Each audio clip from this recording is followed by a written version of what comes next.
নমস্কার প্রিয় দর্শক বন্ধুরা, আমি উজ্জ্বল কর। আপনারা দেখছেন U24 নিউজ বাংলাদেশের বিস্তারিত খবর। হুগলি জেলার কোন্নগরে কানাইপুর পঞ্চায়েতের আদর্শনগর ইংলিশ রোড এলাকায় 8 বছরের চতুর্থ শ্রেণীর ছাত্র স্নেহাংশু শর্মাকে ভয়ঙ্কর ষড়যন্ত্রের কবলে পড়ে খুব অস্বাভাবিক ও কষ্টের সঙ্গে খুন হতে হলো।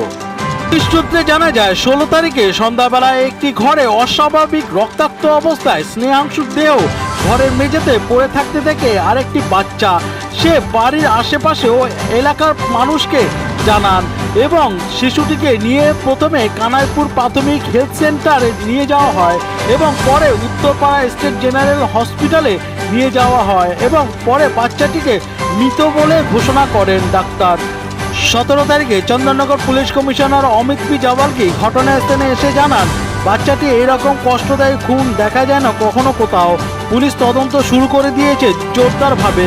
খুনি খুব তাড়াতাড়ি ধরা পড়বে বলে দাবি করেন। দেখুন, এটা আদর্শনগর এলাকা আছে কানাইপুরের উত্তরপাড়া থানা আন্ডারে পড়ে। এখানে একটা ছোট বাচ্চা 8 বছরের পুরোর উপরে একটা হামলা হয়েছে। যেরকম আক্রমণ হয়েছে এটা সাধারণত এখানে দেখা যায় না এগুলো। তো বাচ্চা আহত হয়েছে এবং যা শুনলাম কি মারা গেছে। আমরা ইনভেস্টিগেশন শুরু করে দিয়েছি। আমরা বাড়িটা সিল করে দিয়েছি যেখানে ঘটনাটা ঘটেছে। ফরেন্সিক টিমকে বলা হয়েছে ওরা এখানে এসে সেই এভিডেন্সগুলো উনি কালেক্ট করবেন। কিছু মোটিভ কী আছে এটা সব নিয়ে আমরা আলোচনা করছি। যারা এর সঙ্গে সে পরিবারের সঙ্গে যুক্ত আছেন, পরিবার কারা বাড়িতে ছিল বা বাইরে কারা আছে, কার লাভ হবে এটা নিয়ে সব কিছু তদন্ত করছে। আশা করি তাড়াতাড়ি এটা খুঁজে আমরা পাবো কি ঘটনাটা কি ঘটিয়েছে। বাবা মায়ের সাথে কথা হয়েছে?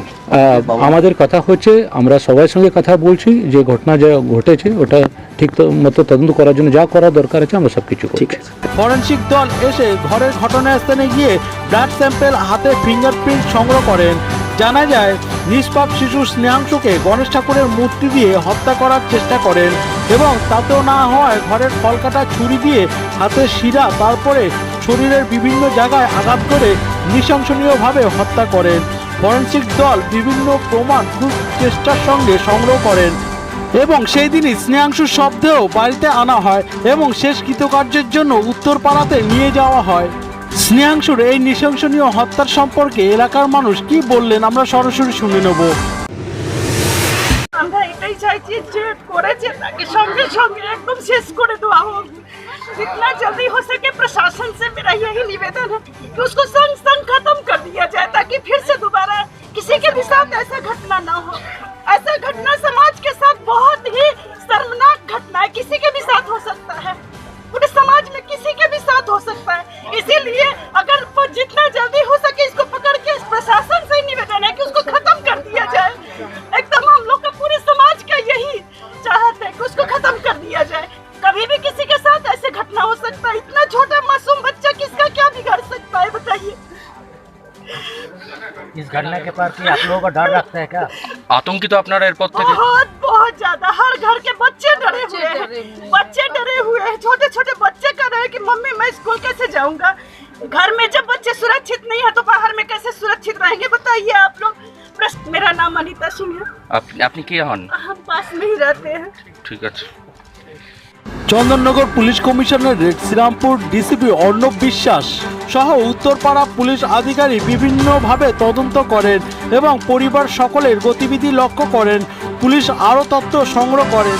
লোক witness, CCTV footage, fingerprint, technician witness, ঘটনাস্থানে উপস্থিত বিভিন্ন তথ্যের দ্বারা পুলিশ স্নেহাংশুর মা শান্তা শর্মা ওরফে গুড্ডি এবং তার বন্ধু ইফফাত পারভিনকে গ্রেপ্তার করেন পুলিশ। বাচ্চা ইনজুর্ড হয়েছে। আপেক্ষিকভাবে শুরুতে সেই সময় যেটা আমরা ইনফরমেশন পাই যে বাড়িতে সেই সময় শুধু বাচ্চাটিই ছিল, অন্য কেউ ছিল না। ছোট বাচ্চাটি এসে ওর যে দিদি ওকে প্রথম দেখতে পায়। পরবর্তীকালে বিভিন্ন ধরনের যে তথ্য প্রমাণ, লোকাল উইটনেস, বাকি লোকজন, সমস্ত সিসিটিভি ফুটেজ, টেকনিক্যাল এভিডেন্সেস, এগুলো আমরা কনসিডার করি। পিওর এক্সপার্ট দিয়ে আমরা ফিঙ্গারপ্রিন্ট এক্সপার্ট, তারপরে এফএসএন থেকে এক্সপার্ট সকলেই এসে এক্সামিন করে তথ্য প্রমাণ কালেক্ট করেছেন। সেই তথ্য প্রমাণের ভিত্তিতে প্রাইমারিভাবে যতদূর আমরা ইনভেস্টিগেশন প্রথম চলেছে তার ভিত্তিতে আমরা দুজনকে আজকে অ্যারেস্ট করেছি। ইফাত পারভিন নামে এক মহিলা, তাকে খিদিরপুর থেকে, এবং শান্তা শর্মা বাচ্চার মা, এই দুজনকে এই ঘটনায় জড়িত সন্দেহে অ্যারেস্ট করা হয়েছে।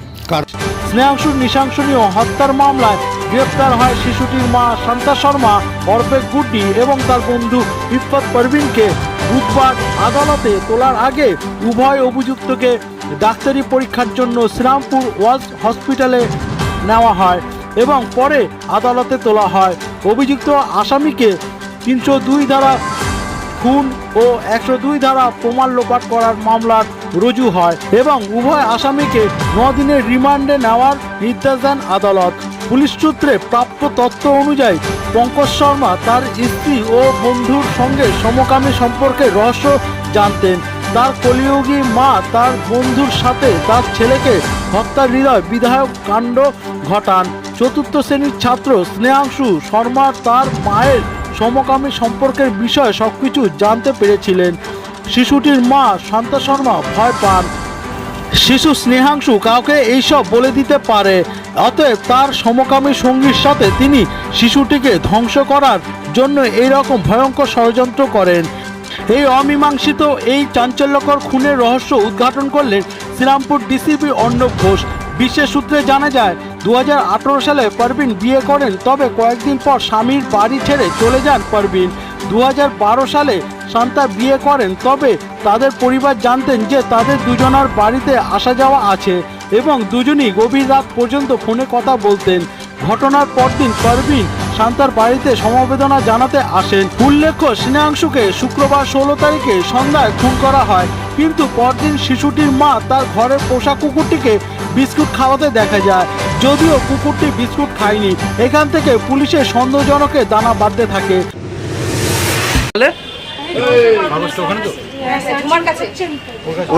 অন্য কেউ আছে আপনার মনে হয়? তাহলে আপনার বান্ধবীকে ধরলো কেন?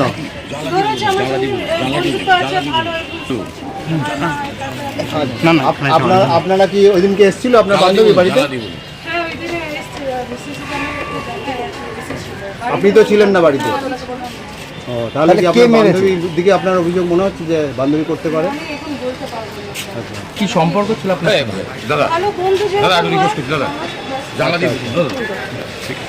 স্নেহাংশুর বাবা দোষীদের কি শাস্তি দাবি করলেন আমরা সরাসরি শুনে নেব।